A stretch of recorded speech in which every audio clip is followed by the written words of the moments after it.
My 22F boyfriend, 23M, threw a tantrum over something really trivial.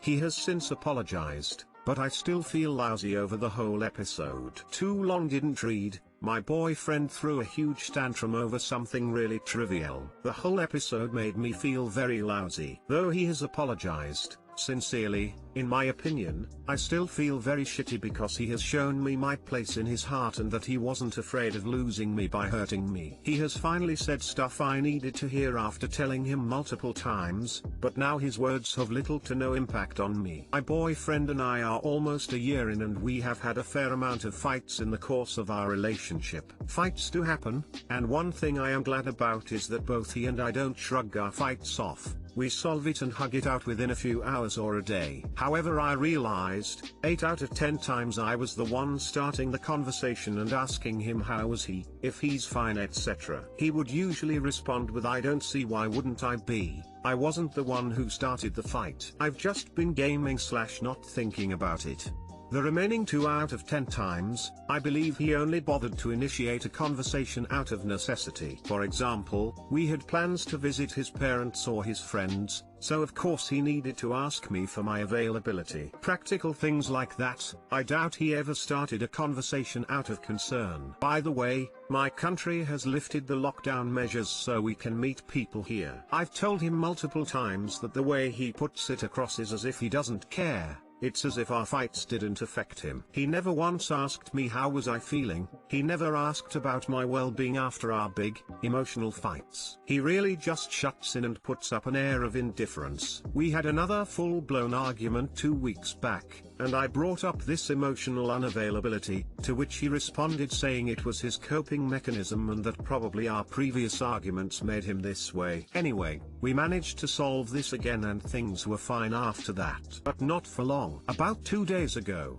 I went over to his place and we had a really good time. We cooked together, watched some shows, fooled around a bit. He even locked me out of his bedroom for a few minutes because he remembered he didn't put away his Valentine's Day gift for me, which was still a work in progress. All was so good. And then it was time for me to go home as I had work the next day. He would usually send me home because I can't drive. I live around 20 minutes away. It was around 11 p.m., and he suddenly became really tired. Think it's worth noting that I've gone home from his place at later timings and he would still send me home no matter how tired he was. There was once he called for an Uber because he was just so tired. So that night I assumed he was going to send me home as usual, but he was really tired and told me he would like to get his dad to drive me home instead. I rejected because I didn't want to trouble his dad at all. I suggested calling an Uber home since it wasn't the first time, and that seemed like the next best alternative. However, my boyfriend rejected that idea, saying that I am not earning much and I shouldn't spend money unnecessarily like this. He appeared to be more firm about not calling Uber than I was calling for one. He even said it was not up for discussion else he would get mad,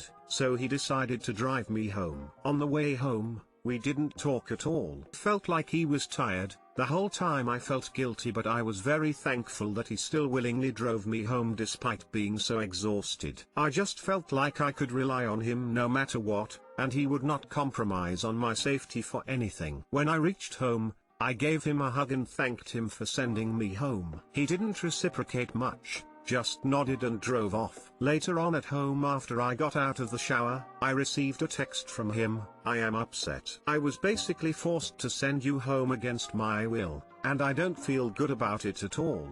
I was stunned. I was not expecting that tone from him at all. I felt shocked reading that message, especially at the part where he said he felt forced. I never forced him at all. I even suggested to take an Uber because I knew he was tired. We sent a couple of texts back and forth, and he claimed that me wanting to take Uber was like a threat to him. In the end he said he was expecting an apology from me, to which I responded saying about the threat part, I am disappointed that you would think of me this way. I honestly don't know what am I supposed to apologize for. I did not want to trouble your dad, and you rejected my suggestion to call for an Uber. If ensuring that I, your girlfriend, get home safely upsets you to this extent, I am sorry and I won't ask nor expect you to do anything for me anymore.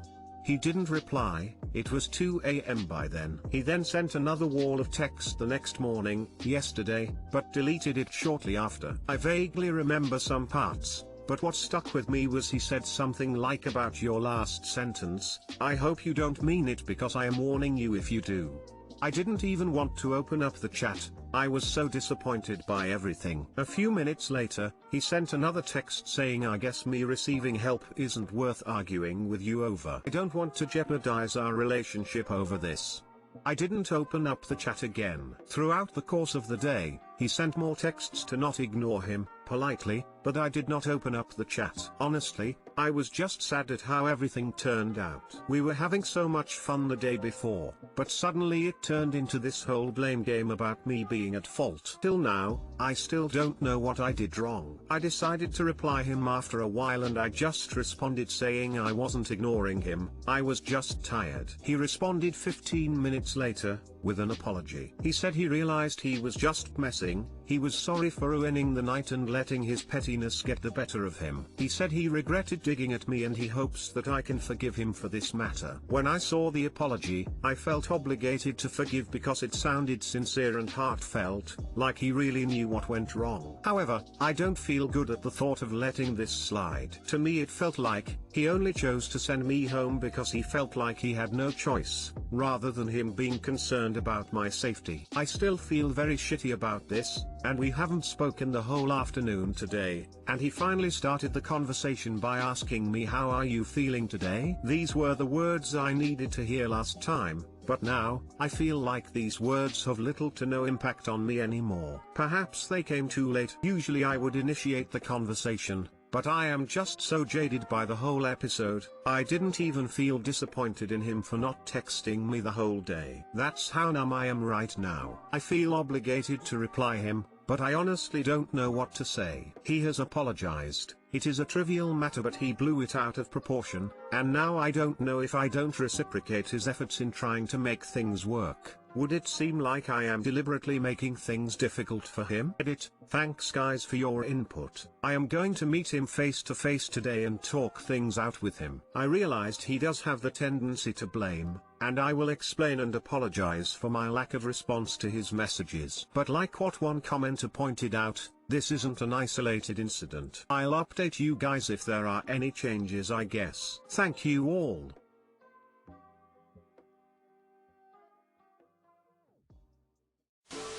Arguments do happen, but honestly if you need two hands to count the amount of large arguments you have had in less than a year, there's a problem. Relationships aren't easy, but they also shouldn't be this hard. I'm not saying to break up, but you might want to think about the arguments and other aspects of your relationship critically. You are teaching your BF how to handle/respond to you. If you continue to apologize, or back down, or try to make nice, or forgive his bad behavior, nothing will change. You very clearly did nothing wrong and he very clearly had an unprovoked negative response. That was not the first time. You need to decide now if this is the kind of person you want in your life. You should not want a person who acts better once the situation is resolved, with you apologizing or an insincere one from him. You want the person who would take you home, in the first place, without issue. You need some distance from him and this situation. I hope you end the relationship, but if you decide not to, you need to know that you are showing him how to treat you. He has no reason to change.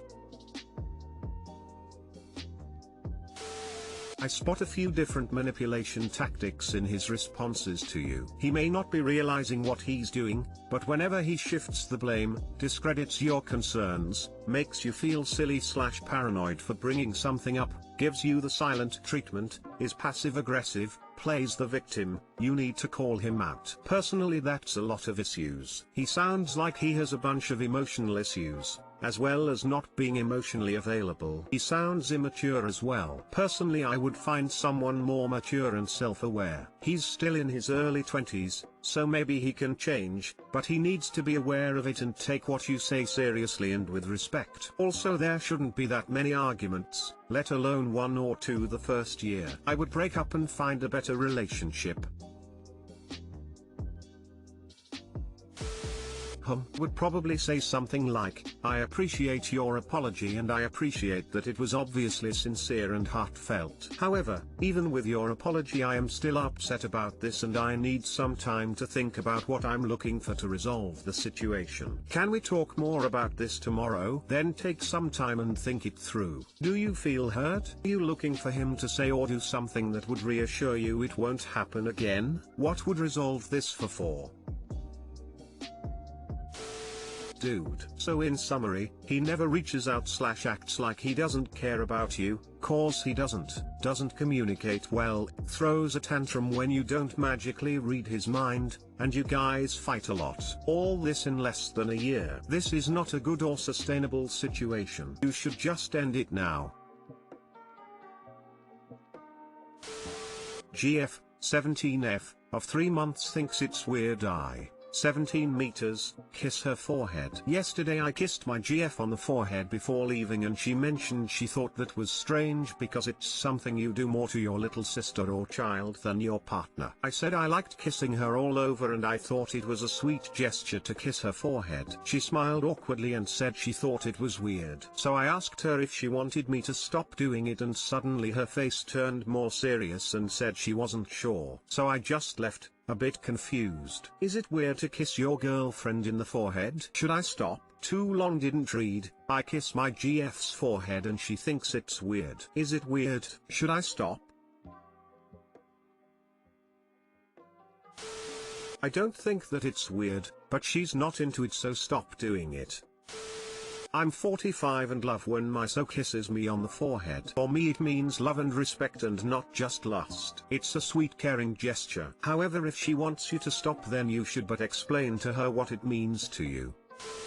Y'all are both young and beginning to discover the differences between the familial affection you've experienced up till now and the new sexual attraction. It's normal to feel a little odd about an action like this that previously you may have identified and only experienced with your family. It's absolutely not wrong to kiss her forehead, but you guys are exploring your developing sexuality and that comes with some hiccups. Don't feel weird about it, just try to show affection in a way that feels right for you too. Some stuff will feel new and different and sometimes uncomfortable, but that's part of the exploration, of becoming and accepting yourselves as sexual beings. And that's okay. It's good to talk with your partner about these things and you guys are doing that, which is awesome. Tell each other what you like and don't like, be open, and be aware that these are probably new experiences for both of you and there's gonna be some awkwardness. Everyone goes through it.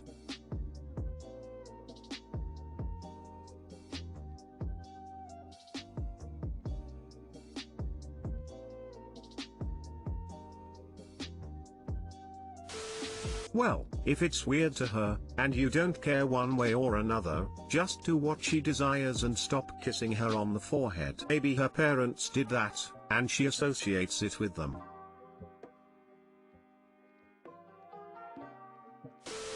I don't think it is super weird, but if she is uncomfortable with it you should stop. However, you did ask her if she would like you to stop, so you have been considerate.